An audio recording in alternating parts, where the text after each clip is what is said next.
everyone online is intended to be talking about the childhood trauma and whatnot. We're trying to figure out exactly what it means to be a person in the middle of this. In the astrology, a lot of this is in the Chiron planet. I think that's how you say it. It's like Chiron. Mine is in Leo. It's considered like the wounded healer of the planet.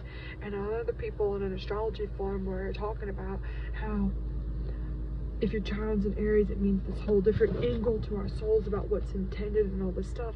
So the idea is, you know, people need to receive a certain amount of attention and positive feedback from the people in their lives in order to really feel fulfilled and satisfied as intended, you know.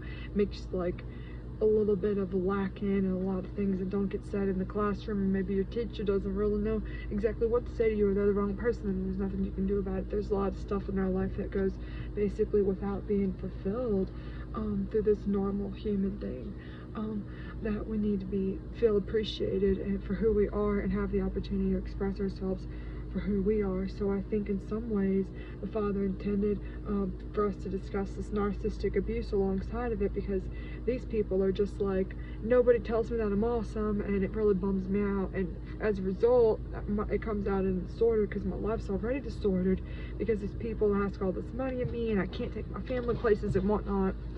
So in the midst of the Father's plan for us, you think about like somebody who done worked their whole lives and they still never got the opportunity, and say they did a really reasonable profession. Just for example, they're a nurse.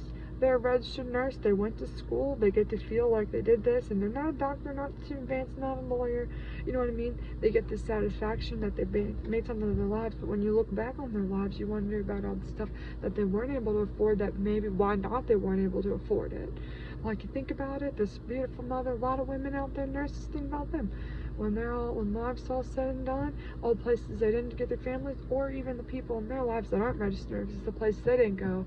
And as a result, you can kind of see what living as intended will look like, because you realize those things that make us healthy. See, you know what I think about it is, the more we bring Jesus into it, we tell Jesus those things we desire in our lives, to see other people growing vegetables or other people having good yards, and then maybe we would get to see it in real life, and people would bring it to coexistence, right, Jesus? I think it would probably manifest in our lives, unless the Father doesn't want to happen there in this time period, but hopefully it does, so we can live as intended as soon as possible.